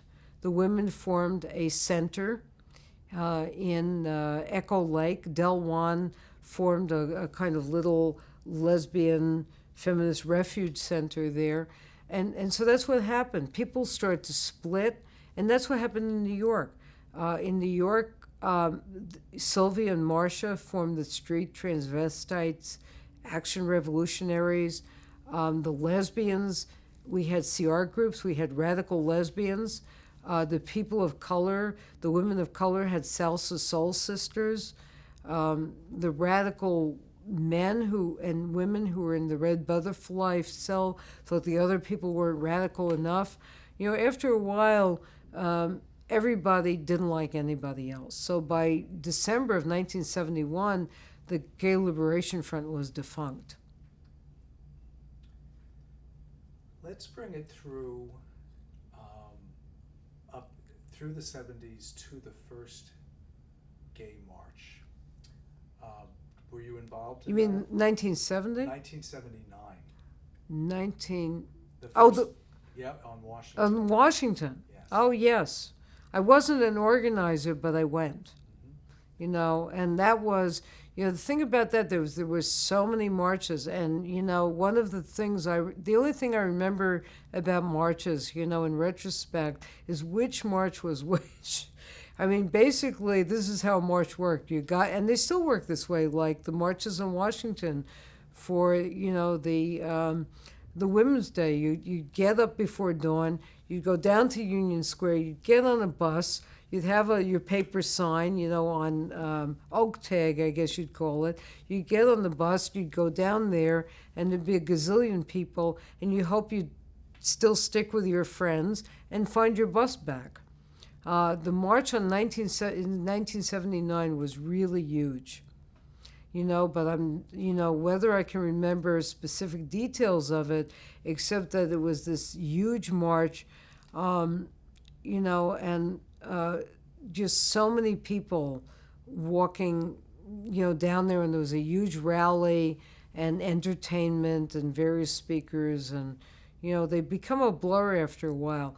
In some ways, later on, when I went down for the big march, I guess, for HIV, when AIDS came along and they had the quilt out there, I mean, that was such a different, dramatic experience. That kind of sticks in your mind, much more when you go down and you see that, and not only is the quilt out there, and then your friends are on it, That was 87. That was enormous.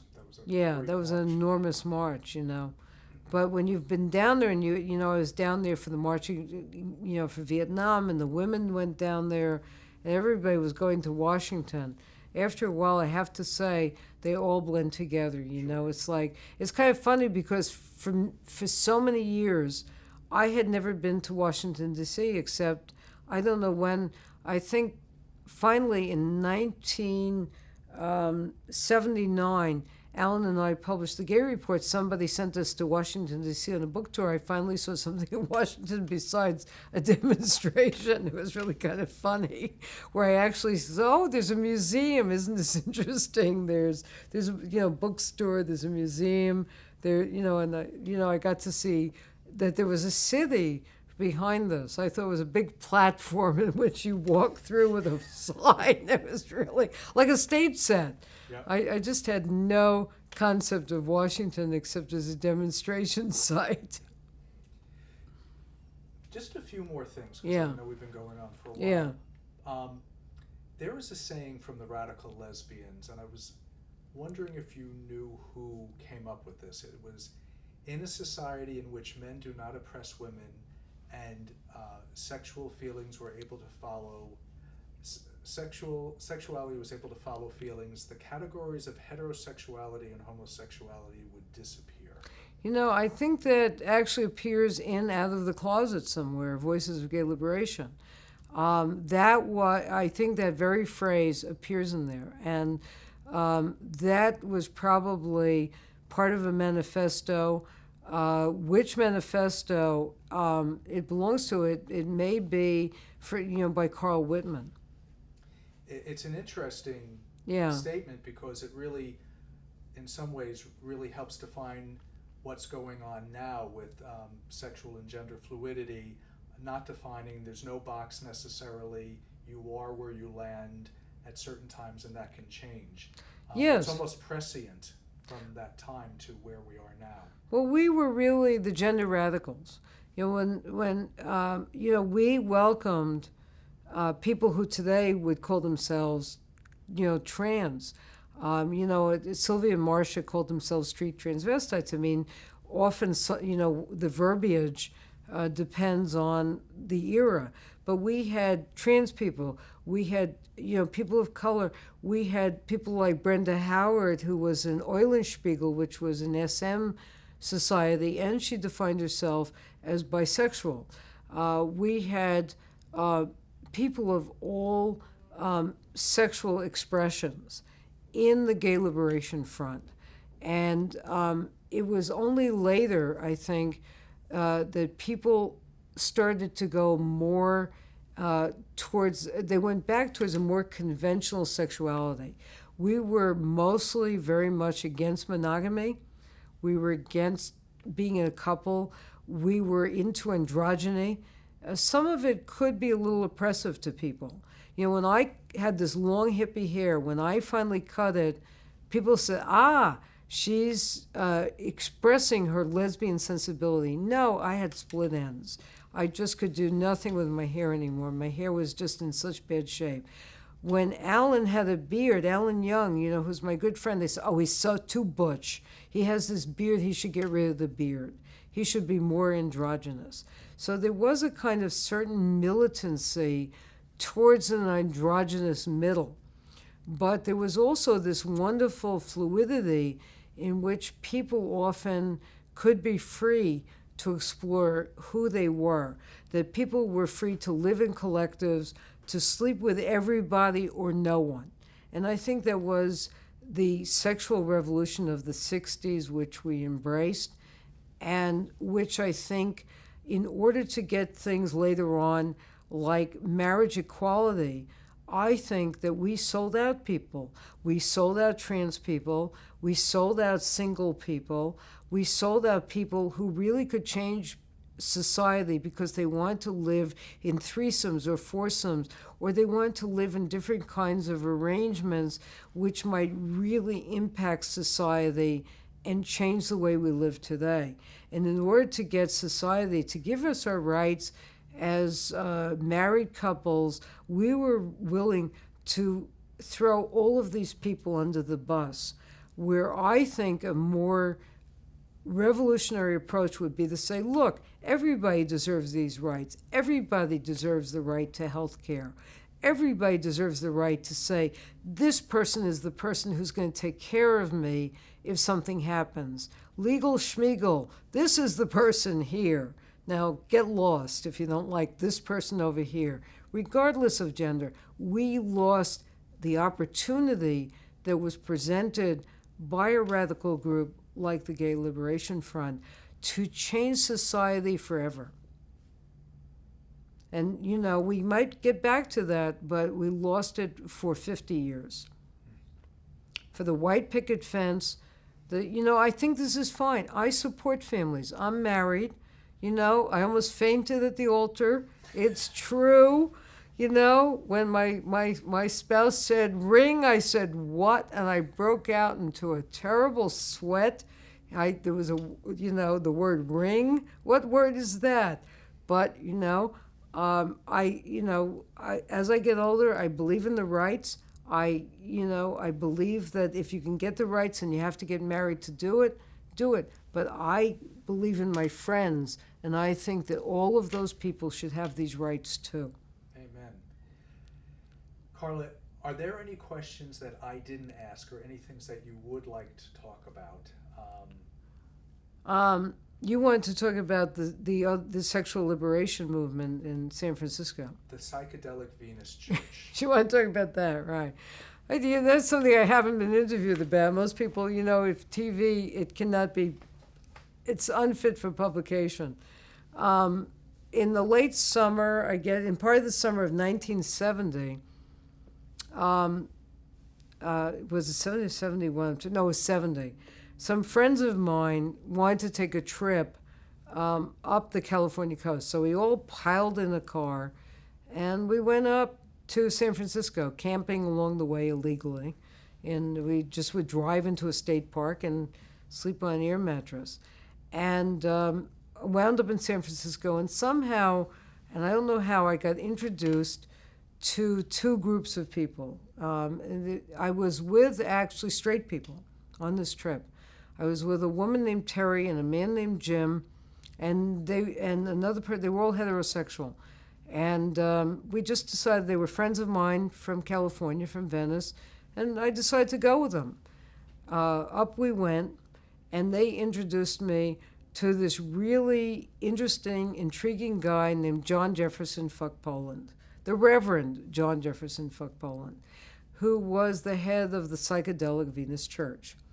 And he was also connected in a kind of affiliation with the Sexual Freedom League.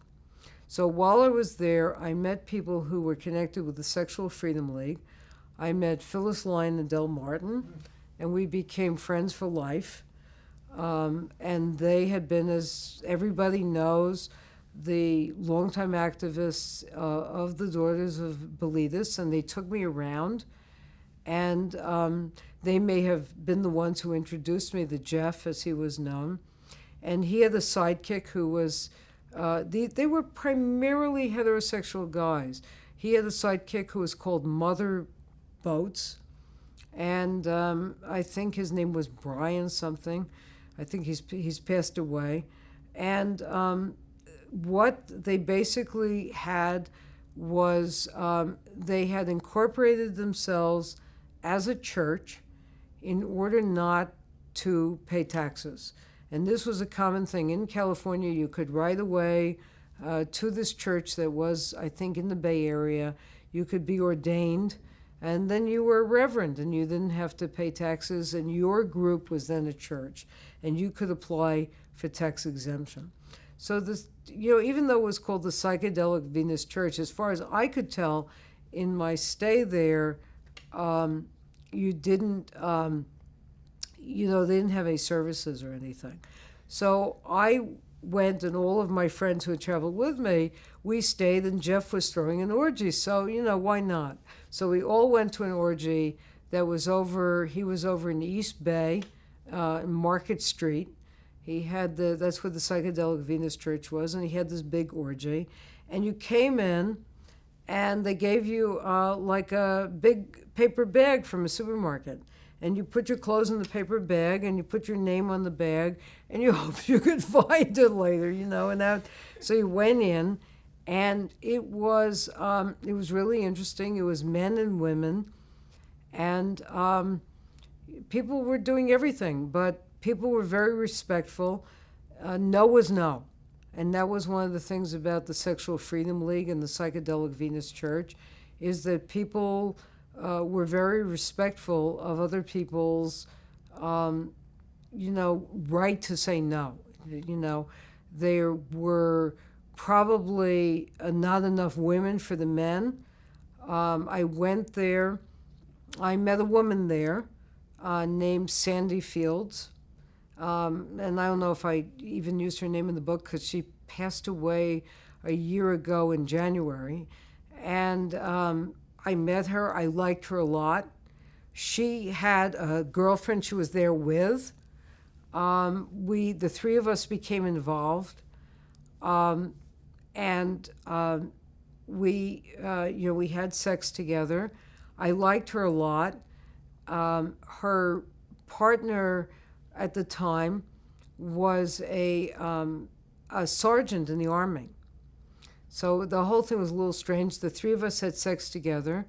I decided I liked her a lot. I liked her friend a lot. I wasn't sure which was which. Quite frankly, it was very dark in there. But the two of them were very nice. We had a very good time. So I decided I would stay, And my friends got in the car, and they went to Mendocino. They continued to camp. I stayed with Jeff. He said, here, you could stay here. So I stayed with him. I liked him a lot. He was very amiable. I found out later, he had this really bad side to him. He went to jail for 5 years for child molestation. He took me around. We went to beaches. Sandy, and she lived in Berkeley. We got together, the three of us. We continued to have sex, the three of us. The three of us got crabs. The three of us had a treatment for crabs. It wasn't without consequences. But let me say this. One of the things I have to say about that era was, I had a really good time. I usually don't name names. I'm kind of claiming Sandy because we were lovers for 4 years after that. It wasn't as if people went to these orgies and never spoke to each other again. I saw her when she moved to Columbus, Ohio. I stayed in touch with her whole life. We remained friends. And it was very, people, they had a lot, and you met people. You got some of the stuff out of the way. You certainly found out whether or not you were sexually compatible. That was one thing.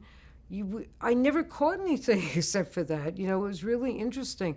I was very lucky to have lived in a time where I can say was the worst thing I ever got was crabs. It's like, with all the people, knock wood, that I slept with, people got crabs, they got trick. The men, I didn't sleep with men by that point. The men, the most common thing was the men got gonorrhea. That was the most common thing that men got. We were very lucky to have lived in this time of sexual freedom and sexual exploration. But I want to say there was a really political side to this. And not to think it was, yes, it was sex. Yeah, and more sex after that. But there was a political side to that. We wanted to change the laws around sexuality. And one of the ways to change that was to challenge the laws about sodomy. And the Sexual Freedom League was really, and the Psychedelic Venus Church, they were in the forefront of challenging these repressive laws which said that nobody could have sex except certain kinds of sex. So it wasn't like we were, yes, we were a bunch of hippies. Were we a bunch of potheads? Yes, okay, we were a bunch of potheads. But we were also very political, serious potheads. And I just was not much of a person into drugs or alcohol. And I was serious. And Jeff Poland and members of the Psychedelic Venus Church and the Sexual Freedom League were going to sue the state of California in order to get the sodomy laws overturned. And the odd thing about it was they had two gay men and they had two lesbians who were willing to go ahead with the lawsuit, and they couldn't get a heterosexual couple to sue to say they wanted to commit sodomy. So Jeff Poland asked me if I would marry him. And I said yes, because I was always a sucker for a political proposal. And, Jeff was very political. He was one of the leaders of the free speech movement at Berkeley. And he had changed his name to John Jefferson Fuck Poland so that he could say the F word as much as he pleased. And it was on his checks. That's, he had a real battle, I can remember, with the bank to get that name on a check. You can just imagine going to a bank in the 1960s and say, could you put my correct name on this check? I would have loved to have been the bank officer's name when he showed up. I mean, he was a real character. So he said, marry me and we'll sue the state of California. I said, as long as we don't have to commit sodomy, please, not with you. Anyway, so he was not much into having sex. He mostly walked around and watched. He was mostly like a voyeur. So we agreed, and we were going to get married. We were going to go to Vegas, to Reno, because we're in Northern California. We were going to go to Reno or Tahoe and get married. And then something changed. Sandy's partner at the time, whose name was Terry, she got the call to go to Vietnam. And she did not want to go. And nobody really wanted to go. I mean, people by 1970 really knew.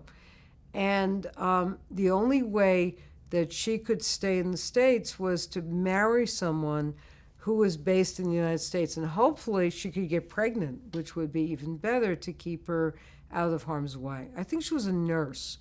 She was in the Army. So I said, oh, I have an idea. Why don't you marry Jeff? I'm not really romantically attached to him. You marry Jeff, and then and then you can tell the Army that you're married. But then she discovered that his real name was John Jefferson Fuck Poland, and she could not face telling the colonel that she was going to be Mrs. Fuck Poland. And so she, we were on our way to, Nevada when she pulled out of the marriage, and the whole thing kind of fell apart. That was the end of my one heterosexual marriage there.